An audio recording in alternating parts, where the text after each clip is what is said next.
ভাইরে ভাই, এমন জায়গা বাংলাদেশেও আছে যেখানে গেলে প্রিয়জনকে নিয়ে গোল গোল করে ঘুরতে মন চায়, জায়গা দেখে ওয়াও বলতে মন চায়, দালানের মাঝে উকি দিতে মন চায়, সিনেম্যাটিক শট নিতে মন চায়। হ্যাঁ, ঢাকার বুকে 150 বছরের পুরনো রাজকীয় প্রাসাদ, যার ইতিহাস আজও অনেকেরই অজানা। আজকে আপনাদেরকে সেখানেই নিয়ে যাচ্ছি। তো আমাদের যাত্রা শুরু হয়েছিল ঢাকার সদরঘাট বাস টার্মিনাল থেকে। দেখতেই পাচ্ছেন, তো আমরা সদরঘাটে এই যে দেখতে পাচ্ছেন আই কেয়ার হসপিটাল, এখানে নেমে আপনি রিকশায় চড়ে চলে যেতে পারবেন পুরান ঢাকার সেই ঐতিহাসিক লালকুঠি দেখতে। রিকশা ভাড়া পড়বে 40 থেকে 50 টাকা। আমরা আমাদের যাত্রা শুরু করেছিলাম গাবতলী বাস স্ট্যান্ড থেকে। জনপ্রতি 40 টাকা বাস ভাড়ায় আমরা পৌঁছে যাই সদরঘাট। চাইলে আপনি ঢাকার যে কোনো স্থান থেকে চলে আসতে পারবেন গুলিস্তানে, এবং সেখানে থেকে রিকশায় চড়ে চলে যেতে পারবেন লালকুঠি দেখতে। তো চলুন যাই লালকুঠি।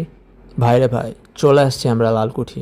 ওই যে দেখা যায় লালকুঠি। হ্যাঁ, ভিতরে প্রবেশ করার জন্য আমাদের মন আর মানছিল না।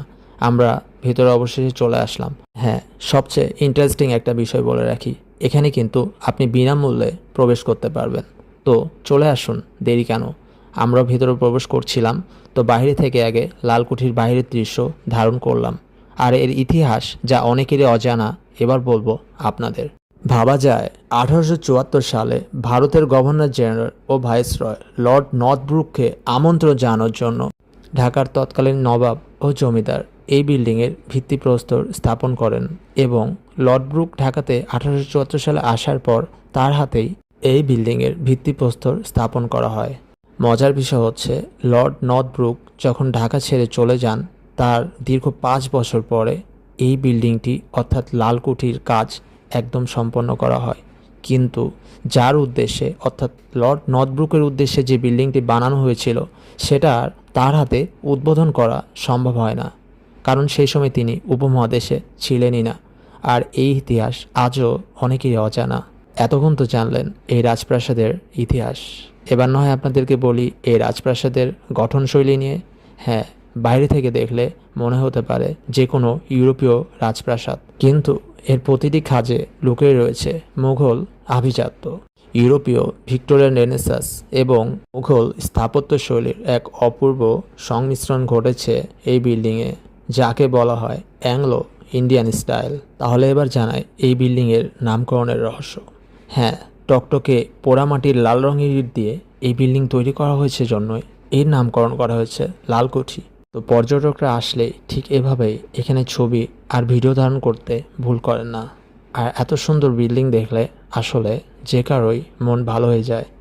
তো আপনারা অবশ্যই লালকুঠিতে ঘুরে যাবেন।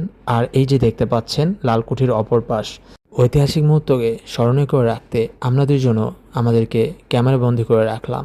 আর এই যে ভাই রে ভাই, লালকুঠির যে মেইন আকর্ষণ এটাই। দেখতে পাচ্ছেন কি অসাধারণ কারুকার্য আর তার ডিজাইন, এক কথায় অসাধারণ। আর এই যে দেখতে পাচ্ছেন পর্যটকদের ভিড়। এত সুন্দর জায়গায় আসলে আপনার মন কিন্তু ভালো হয়ে যাবে।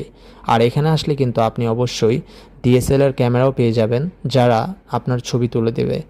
আর এখানে আসলে অবশ্যই বুড়িগঙ্গা নদীর তীরে ঘুরে যেতে ভুলবেন না। লালকুঠিতে কাটানো অসাধারণ মুহূর্ত আমার সারা জীবন মনে থাকবে। তো আমরা হয়তো এবারের মতো লালকুঠি সফর এখানেই শেষ করছি। হ্যাঁ, এখন হয়তো আমরা চলে যাব আমাদের নিজ গন্তব্যে।